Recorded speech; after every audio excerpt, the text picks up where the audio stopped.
എന്താ വിശേഷം? അപ്പ അറിഞ്ഞില്ലേ? ഈ പറയുന്ന കേസിൽ ഒരു അന്തിമ തീർപ്പുണ്ടാകും വരെയെങ്കിലും സജി ചെറിയാൻ പുറത്തു നിൽക്കട്ടെ, ഇന്ന് തന്നെ അദ്ദേഹത്തിന് അകത്തു കയറണമെന്ന തിടുക്കം CPM എന്തുകൊണ്ടാണ്? പിന്നെ സമൂഹത്തിന്റെ നാനാഭാഗങ്ങളിൽ നിന്ന് പ്രതികരണങ്ങൾ വ്യത്യസ്തമായി ഉണ്ടാകുന്നത് വളരെ സന്തോഷമുള്ള കാര്യമാണ്. എന്തിനു പറ്റി? കറക്റ്റ് സമയത്തിന് വന്നിട്ടല്ലേ? CPIM പ്രവർത്തകർ കേരളത്തിലെ എല്ലാ വീടുകളിലും കയറി ഇറങ്ങി ഞങ്ങളോട് വ്യത്യസ്തമായ അഭിപ്രായമുള്ളവരുടെ വ്യത്യസ്ത അഭിപ്രായങ്ങൾ കേട്ടുകൊണ്ടിരിക്കുന്നു. ചുമ്മാ ഇരിയടേ. അതിന് ചെവി കൊടുക്കുക മാത്രമല്ല, അതനുസരിച്ചുള്ള തിരുത്തലുകൾ വരുത്താൻ സ്വയം തയ്യാറായിക്കൊണ്ടിരിക്കും. തല പൊട്ടിത്തെറിക്കും. തലയും തലച്ചോറും തൂത്തുവാരി കഴുകാൻ സോപ്പും വെള്ളവും ചൂലും കരുതി വെച്ചോ പറഞ്ഞാരെ. ഞങ്ങള് മനുഷ്യന്മാരാണ്. പ്രവർത്തകർ എന്ന നിലയ്ക്ക്, സഖാക്കൾ എന്ന നിലയ്ക്ക് തെറ്റുകൾ പറ്റാം. പ്രസംഗം എഴുതി പണിച്ചോണ്ടൊന്നും കാര്യമില്ല. ആന കരിമ്പിൻ തോട്ടത്തിൽ ഇറങ്ങിയ പോലെ. കമ്മ്യൂണിസ്റ്റ് പാർട്ടിയെ സംബന്ധിച്ചിടത്തോളം തെറ്റുപറ്റാത്തവർ എന്നതിനെ സംബന്ധിച്ച് ഞങ്ങൾ കാണുന്നത് ഗർഭസ്ഥ ശിശുവിനും അതുപോലെ തന്നെ ഒരാൾ മരിച്ചുപോയാൽ ശവശരീരത്തിനും തെറ്റുപറ്റാറില്ല. ജീവിച്ചിരിക്കുന്ന മുഴുവൻ ആളുകൾക്കും തെറ്റുപറ്റുമെന്നും അത്തരം തെറ്റുകൾ സ്വയം ഏറ്റുപറഞ്ഞ് വിമർശനം നടത്തി, സ്വയം വിമർശനം നടത്തി, സ്വയം നവീകരിക്കും. ഇവൻ നമ്മളെ കുഴപ്പിക്കാനുള്ള പരിപാടി, ഇവനിതിൽ എന്തോ കൈയുണ്ട്. എന്നിട്ട് ഇപ്രകാരം ഒരു സ്വയം നവീകരണത്തിന്റെ കഠിനപാതകളിലൂടെ സഞ്ചരിച്ചു കൊണ്ടിരിക്കുന്ന ഒരു കമ്മ്യൂണിസ്റ്റ് പാർട്ടി ഓഫ് ഇന്ത്യ മാർക്സിസ്റ്റിനെ കുറിച്ചാണ് അങ്ങ് ഏതാണ്ട് ഒരു 3 മിനിറ്റ് എടുത്തുകൊണ്ട് കഠിനമായ ചില പ്രയോഗങ്ങൾ ഇവിടെ നടത്തിയത്. കേരളം ഒരു വെള്ളരിക്ക പട്ടണമല്ല.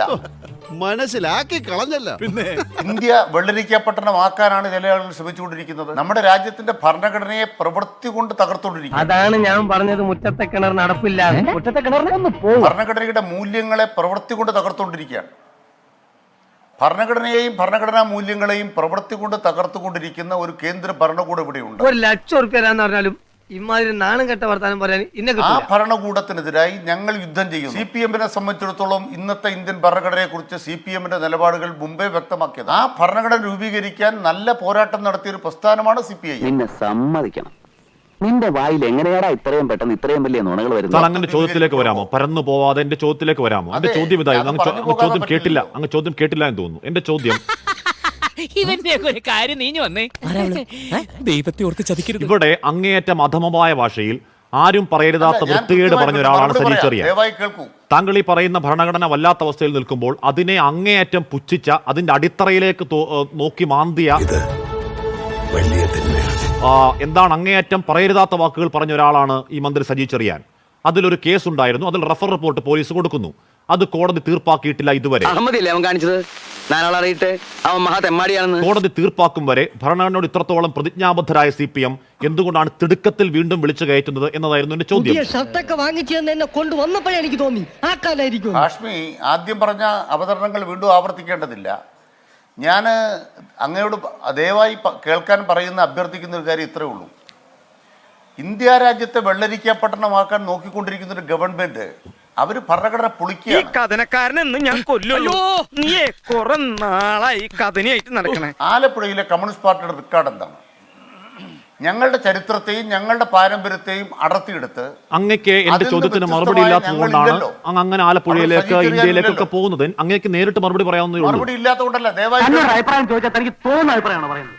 പിന്നെ തനിക്ക് തോന്നിയ അഭിപ്രായം ഞാൻ പറയണം? അങ്ങ് സമയം കളയുന്ന സ്ട്രാറ്റജിയാണ്. അങ്ങ് സമയം കളയുക എന്ന സ്ട്രാറ്റജിയാണ്. അങ്ങ് സമയം കളയുക എന്ന സ്ട്രാറ്റജിയാണ്. ശരിയാണ്, അങ്ങ് തുറന്നുള്ളൂ. പക്ഷെ എന്റെ ചോദ്യം ഇതാണ്. അങ്ങ് രാജ്യത്തിന്റെ വിശാല താല്പര്യങ്ങളെക്കുറിച്ച്, വിശാല ഭരണഘടനാ യുദ്ധങ്ങളെക്കുറിച്ചൊക്കെ പറയുമ്പോഴും ആലപ്പുഴയുടെ CPM ചരിത്രത്തെക്കുറിച്ചൊക്കെ പറയുമ്പോഴും എന്റെ ചോദ്യം, എന്റെ ജീവിതത്തിൽ ഞാൻ ഇങ്ങനെ ഒരു പുരിവാലി പിടിച്ചിട്ടില്ല. CPM ആ നിലപാടിനെ ധിക്കരിച്ച ഒരു മന്ത്രി നാളെ വീണ്ടും അധികാരത്തിൽ വരാൻ പോകുന്നത് CPM നിലപാട് തന്നെയാണോ എന്നതാണ്. അങ്ങ് മറന്നു പോകരുത്. ശ്രീകുമാർ, അങ്ങ് പറഞ്ഞു പൂർത്തിയാക്കി. അങ്ങയുടെ വാദം തെറ്റായത് കൊണ്ടാണ് ഞാൻ പറയുന്നത്. ഞങ്ങളുടെ പാർട്ടിയുടെ നിലപാട് ഒരു ദിവസം കൊണ്ട്, ഒരു വ്യക്തിയുടെ ഏതെങ്കിലും ഒരു പ്രഭാഷണം കൊണ്ട് ആരംഭിക്കുന്നതോ അവസാനിക്കുന്നതോ അല്ല. അറിയാവുന്ന ആരെ കൊണ്ടെങ്കിലും താൻ രക്ഷ എഴുതി കെട്ടിച്ചോ, തനിക്കാണ്ട് വലിയ കുഴപ്പം തുടങ്ങുക. കേരളം എന്ന് പറയുന്നത് രൂപീകരിക്കപ്പെടുമ്പോൾ സ്വതന്ത്ര തിരുവിതാംകൂർ അറബിക്കടലിൽ എന്ന് പറഞ്ഞുകൊണ്ട് ഈ കേരളത്തെ ഇന്ത്യയുടെ ഭാഗമാക്കിയ, തിരുവിതാംകൂറിനെ ഇന്ത്യയുടെ ഭാഗമാക്കിയ വാരിക്കുന്തമേറിയ ചോരകിനിഞ്ഞ സമരത്തിന്റെ ആലപ്പുഴ 10,000-ഓളം ആളുകൾ വെടിക്കുന്നില് വെടിയേറ്റ് മരിച്ചിട്ടുള്ള ആ ആലപ്പുഴയുടെ മണ്ണിലെ സമര പോരാട്ടത്തിന്റെ കമ്മ്യൂണിസ്റ്റ് പാർട്ടിയുടെ നിലപാട്, ഹിമാലയൻ ഓർ ആനമുടി ബ്ലണ്ടർ. ആ നിലപാട് ഞങ്ങളുടെ ഏതെങ്കിലും ഒരു നേതാക്കളുടെ വർത്തമാനത്തിലൊരു വരിയെടുത്തോ വാക്കെടുത്തിട്ടോ അതാണ് ഞങ്ങൾ എന്ന് വരുത്താൻ ശ്രമിച്ചാൽ ഞങ്ങൾ അതല്ലല്ലോ. സജി ചെറിയാൻ പറയുന്നത് പോലെ ജാഗ്രത കുറവ് ഉണ്ടായിട്ടില്ല എന്നത് സജി ചെറിയാന്റെ മാത്രം നിലപാടാണ്. തെറ്റുപറ്റിയിട്ടില്ല എന്നുള്ളത് സജി ചെറിയാന്റെ മാത്രം നിലപാടാണ്. തെറ്റുപറ്റിയിട്ടുണ്ട് എന്ന് CP ഇപ്പോഴും പറയുന്നു. സുനിൽകുമാർ അല്ലേ? സഖാവ് സജി ചെറിയാൻ അപ്രകാരം ഒരു പ്രസ്താവന നടത്തിയത്, പ്രസംഗം നടത്തിയത് ഒരു ഇൻഡോർ മീറ്റിംഗിലാണ്. അത് പൊതുയോഗമെന്ന് അങ്ങയുടെ ഈ ആദ്യത്തെ അവതരണത്തിലെ വസ്തുതാപരമല്ലല്ലോ. തള്ളി ഇവിടം വരെ കൊണ്ടുവന്നില്ലേ, ഇനി തള്ളല്ലേ താങ്ങൂ. കാശ്മീരുടെ വല്ലാത്ത അസ്വസ്ഥത മറുപടി പറയുന്നതിനെ തടസ്സപ്പെടുത്തുകയാണ്. അത് പാടില്ല. ഞാൻ പറയുന്നൊരു കാര്യം, എന്റെ പാർട്ടിയുടെ നിലപാട് പറയാനല്ല എന്നെ വിളിച്ചത്. എന്തിനാണോ ഇവരൊക്കെ അകത്തോട്ട് പറഞ്ഞു വിടുന്നത്? അവിടുന്ന് എന്തെങ്കിലും കൊടുത്ത് പറഞ്ഞു വിട്ടുകൂടെ? സജി ചെറിയാൻ അപ്രകാരം ഒരു തീരുമാനം അദ്ദേഹത്തിന്റെ പ്രസംഗത്തിന്റെ ഭാഗമായി തെറ്റായ ഒരു രീതിയിലേക്ക് അത് പ്രചരിപ്പിക്കാൻ ഇടവരുന്ന സാഹചര്യം ഒഴിവാക്കത്തക്ക വിധം ഇന്ത്യ രാജ്യത്ത് മാതൃകാപരമായ ഒരു രാജി സ്വീകരിച്ചു. ഒന്ന് നിർത്തണോ തന്റെ ഈ അതിലേതെങ്കിലും ഒരു നിയമ നടപടി എന്നുള്ളത് കാത്തിരുന്നില്ല. ഒരു പോലീസ് കേസോ നിയമ നടപടിക്കോ കാത്തിരുന്നില്ല. പക്ഷേ സജി ചെറിയാൻ രാജിവെച്ചു. CPM ആ നിലപാടിൽ ഉറച്ചു. അതിനുശേഷമുണ്ടായ കാര്യം എന്താണ്? എന്തിനായിരുന്നു രാജി? രാജി ഒരു രാഷ്ട്രീയ സന്ദേശമാണ്. എന്താണ് രാഷ്ട്രീയ സന്ദേശം? ഭരണഘടന ഉയർത്തിപ്പിടിക്കാൻ പോരാട്ടം നടത്തുമ്പോൾ ആ പോരാട്ടത്തിന്റെ ഭാഗമായി എടുത്തു പറയുന്ന കാര്യങ്ങളിൽ നിങ്ങൾക്ക് ജാഗ്രത കുറവുണ്ടാകാൻ പാടില്ല എന്ന സന്ദേശം നൽകിക്കൊണ്ടാണ് സജി ചെറിയാൻ ആ രാജി രാഷ്ട്രീയ ആയുധമാക്കി മാറ്റിയത്. ജനങ്ങളെ ബോധ്യപ്പെടുത്തി. എന്താണ് ബോധ്യപ്പെടുത്തിയത്? സജി ചെറിയാൻ ഒരിക്കലെങ്കിലും ഞങ്ങൾ ഈ നാട്ടിലെ ജനങ്ങൾ ഇല്ല അനിൽകുമാർ ഇല്ല സജി ചെറിയാൻ അന്ന് പറഞ്ഞതിൽ അദ്ദേഹത്തിന് ഒരു തരത്തിലും കുറ്റബോധമില്ല, ഒരു റിമോഴ്സുമില്ല. എല്ലാം ഇയാൾക്കറിയാം. ശരിയല്ലടോ? അതെ ശരിയാണ്. ഒരു ജാഗ്രത കുറവുണ്ടായെന്ന് അദ്ദേഹത്തിന് തോന്നുന്നില്ല. അദ്ദേഹത്തിന്റെ എന്താണോ അദ്ദേഹം ഭരണഘടനയെ കുറിച്ചുള്ള അദ്ദേഹത്തിന്റെ മനസ്സിലെ വൈകൃത ചിന്തകൾ, ആ വൈകൃത ചിന്തകൾ അതേപോലെ സജി ചെറിയാന്റെ മനസ്സിലുണ്ട്. അതിനെ തിരുത്താൻ CPM ഒന്നും ചെയ്തിട്ടില്ല. തിരുത്താതെ എടുക്കുകയാണ് വീണ്ടും.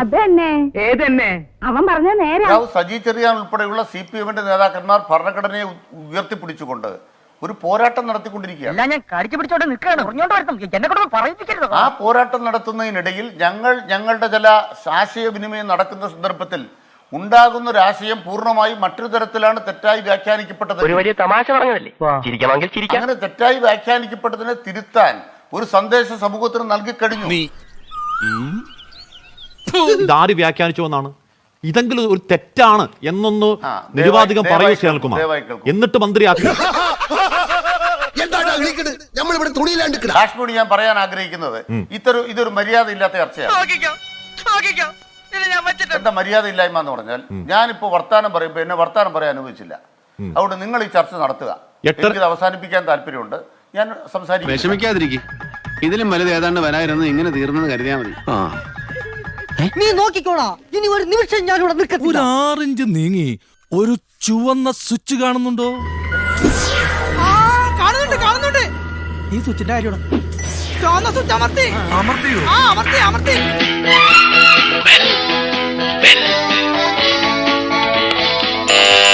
Thank you. ഈ ഉപകാരം മറന്നാലും ഞാൻ മരിക്കില്ല. ഇതൊക്കെ എന്ത് ഉപകാരം. അപ്പോ നാളെ നേരത്തെ തന്നെ ഇങ്ങോട്ട് എത്തണം കേട്ടോ? ശരി.